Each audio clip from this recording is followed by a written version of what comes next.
When the call came, Thomas was already halfway drunk. It was a pale Thursday afternoon, one of those overcast Midwest days where the sky seemed to press down on your spine, heavy and joyless. Rain had started falling in that slow, deliberate way that soaks through your jacket without you realizing. He stood on the balcony of his apartment, the phone buzzing against his palm like a nervous insect. "Mr. Hale?" The woman's voice was clipped, administrative. "I'm calling on behalf of St. Hedwig County Records. You've been named executor of the estate for one Dr. Evelyn Hale, your mother." Thomas didn't respond at first. His mother had been dead to him for more than a decade. The official part just hadn't caught up. "I didn't know she was still alive," he muttered. The glass in his hand was sweating. "Well," the woman said after a pause, "she isn't anymore." The hospital sat 40 miles outside Iron Hill, tucked between overgrown fields and forgotten forest roads. Once a private psychiatric facility run by the state, Lakewood Restorative, it had been shut down in the mid-90s following allegations of negligence, patient abuse, and something more abstract, more difficult to prove. Stories of strange experiments, unapproved therapies, and entire wings being sealed without explanation. Evelyn Hale had been its final administrator. Now it was Thomas's. He hadn't planned to come in person. But there was something about the way the clerk said it, "You'll want to see this for yourself," that stuck to the back of his mind like cobwebs. So he drove. The gates were rusted open, chained long ago and left to sag into the grass. A long driveway choked with weeds led to the main building, a 3-story brick monstrosity with boarded windows and the kind of sallow, water-streaked stonework that made you feel watched.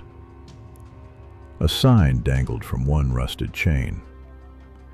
Lakewood Restorative Institute, founded 1906, closed 1996. Beyond the main building stood what looked like auxiliary structures, old dormitories, medical wings, half-eaten by trees and vines.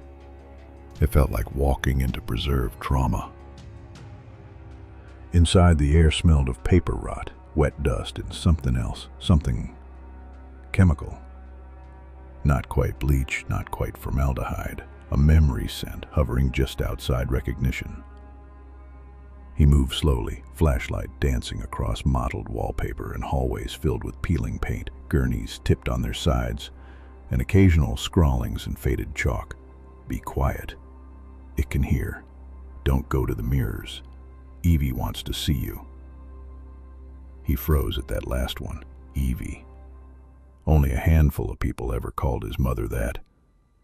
Mostly patients, the ones she spent too long with, the ones she brought home sometimes when she thought they were special. Thomas shook it off and kept moving. The main office was easy to find, 3rd floor, west wing, above what had once been the patient intake lobby. The door creaked on warped hinges. Inside, everything was coated in thick dust but untouched. Files stacked neatly, a mahogany desk, a lamp still plugged into the wall. There was a lock drawer. He found the key beneath a loose floor tile. Something about that instinct bothered him, how easily he found it, how natural it felt. Inside the drawer was a manila folder labeled simply, "The Reflection Room. Sub-basement C, restricted. Level 5. Thomas turned the pages. Patient transcripts, diagrams. A grainy black and white photograph of a mirror-lined chamber with a steel door and no handle. Audio logs. One transcript was handwritten. A single line from a patient named Nora Kell. "It looks like me, but it isn't me. It's better at being me than I am." He shouldn't have gone down there. He knows that now. But some doors don't stay closed just because you walk past them. Some mirrors don't need light to reflect. The entrance to sub-basement C was not marked on the hospital's official blueprints. Thomas discovered it by accident, or so he told himself later. It was behind an old maintenance corridor near the East Wing's therapy rooms, where mildew stained the ceiling and branching veins and distant dripping echoed like something breathing through a straw. The hallway was unnaturally narrow. Thomas had to turn sideways to fit through a portion of it, his shoulder brushing against the wall's bubbled paint. At the end, a heavy iron door set into concrete, with a biometric panel long since dead. Someone had smashed it in years ago. The door hung ajar. The stairs beyond spiraled downward. There was no light and no railing, only a scent like rusted pennies and ammonia, and the unmistakable whisper of wind from below. Except there were no vents, no fans, just empty dark. He descended anyway. Sub-basement C felt different. The hospital above had decayed in a way Thomas expected. Natural neglect, time and gravity and mold. But this space was clean. Not in the sense of being sterile, but preserved. The dust here was fine, undisturbed, like a place hermetically sealed from time. And it was cold. Not just cool, underground cold, like winter had gathered in the stone itself and forgotten how to leave. He walked with his flashlight pressed tight to his shoulder, the beam barely cutting the thick dark. The walls were windowless. Cables ran along the ceiling. At intervals, doors marked with coded plaques appeared. B314, B317, B321. But it was B330 that stopped him. The door was covered in mirror panels, 6 of them, bolted vertically into the surface like decorative wards. Each one was cracked. Not shattered, just spider-webbed, like something had tapped from the inside. In the center of the door was a metal hatch, the kind you see on submarines or panic rooms. It had no handle, and there was a line scratched into the wall beside it. Thomas studied the mirrors. They didn't reflect correctly. In them, he saw himself, yes, but subtly wrong. The tilt of his head, the twitch of his lip, things he hadn't done. The movements were close, familiar, even rhythmic, but not synchronized, like watching a delayed feed that had started improvising. Then he saw something else, behind him in the mirror. He turned. Nothing. But when he looked back, it wasn't him anymore. It was someone wearing his face, but older. Eyes too wide, skin too tight. Its mouth opened in a slow, dragging grin. It mouthed words, "Let me out." The mirror cracked louder. Thomas stumbled back. His flashlight flickered. A voice whispered just beside his ear, not in the mirror this time, but beside him. "You remember the song she used to hum, don't you?" He froze. His mouth went dry. Because yes, he did. His mother had only ever hummed one lullaby, and she never sang it around anyone else. Something German, something off-key. She would lean close and press her fingers to his lips and say, "You never hum it back. It might think you're calling it." He hadn't thought of that in 20 years. But now he could hear it, being hummed right behind him. Thomas turned slowly, and for a fraction of a second, before the flashlight died, he saw the hallway stretch farther than it should, the mirrors multiplying along the walls, and the shapes inside them no longer matching what was in front of them. They were all watching him. He ran. Back up the stairs, 2 at a time. The air seemed thicker now, the scent of ammonia stronger. He burst out into the hospital proper and slammed the door behind him, wedging a chair under the knob. Then he sat in the hallway and tried not to vomit. Something was in that room, and it knew him.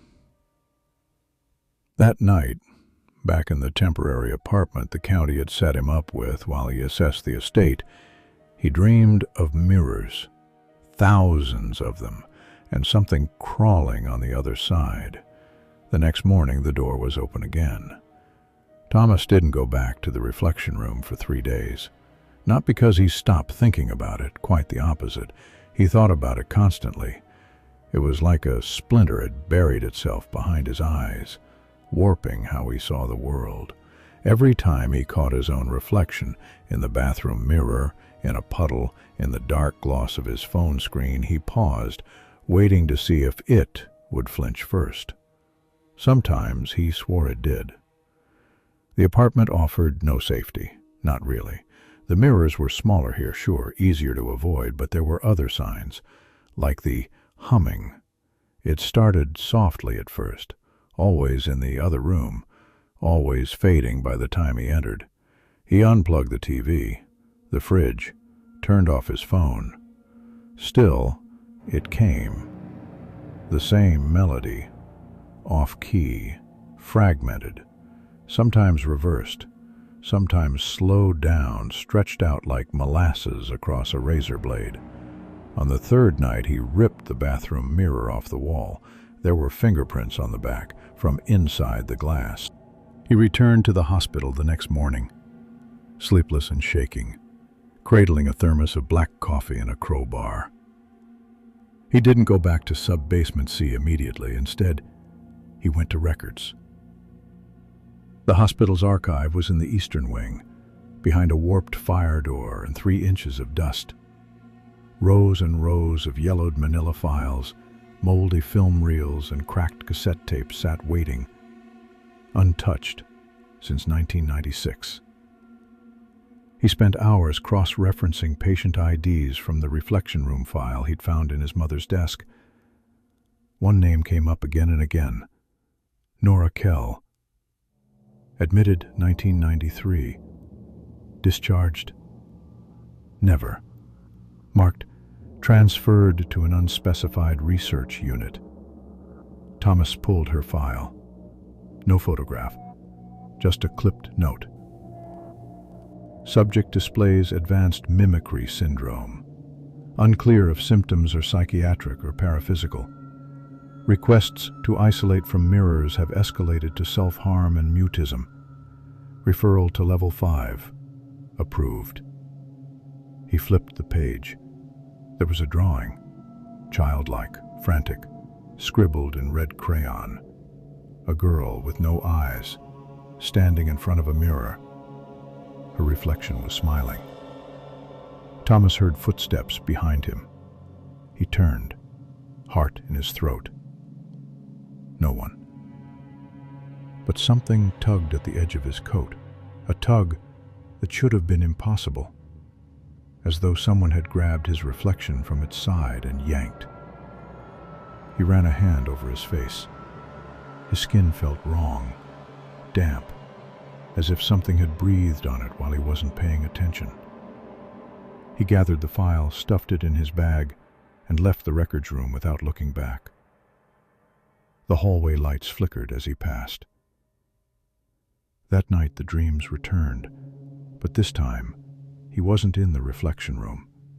He was inside the mirror, and the thing walking around in his skin was doing a much better job pretending to be him than he ever had. He returned to sub-basement C on the 5th morning. The chair he'd wedged beneath the door was gone. The door swung open freely. The hallway beyond smelled worse now. Sour, mildewed and metallic, like old breath and wet fabric left to rot. He brought a mirror with him this time. Small, handheld, something his mother used to carry when she still bothered with appearances. He angled it down the hallway as he walked, watching the reflections ahead of him. It showed things the flashlight didn't. Movements, shapes. A woman standing at the very end, hair hanging over her face. Bare feet. A hospital gown. The mirror showed her walking toward him, slowly. But when he looked up, nothing. The mirror cracked in his hand.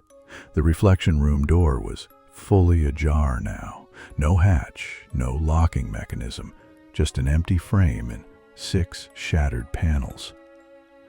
Inside, mirrors, floor to ceiling. Not glass, not quite. The surface was dull, silvered like mercury, rippling slightly when he approached, as if the walls were breathing with him. He took one step inside. The door slammed shut. The room swallowed all sound. He stared into the closest wall. His reflection stared back. It smiled. He didn't. It began to speak, but the sound didn't reach his ears. Instead, it crawled into his head like oil on water, warping his thoughts. "You left her here." He shook his head. The reflection's head didn't move. "You knew. Even then, you were a child, but you knew." He staggered back. Mirrors on all sides now, dozens of him, hundreds, all whispering the same thing. "You let her die in here." Then came the humming, that broken lullaby. But this time, it was him humming. He could feel his lips move. He couldn't stop. The mirrors began to melt, slowly, dripping silver onto the floor, revealing what lay beneath. Bodies, hundreds, all pressed against the walls, all facing outward, mouths agape, eyes stitched shut. But one of them, just one, had eyes open. A girl, her mouth curled into a smile not meant for this world. "She wants to wear you," a voice said beside him. His own voice, closer now. "And she will."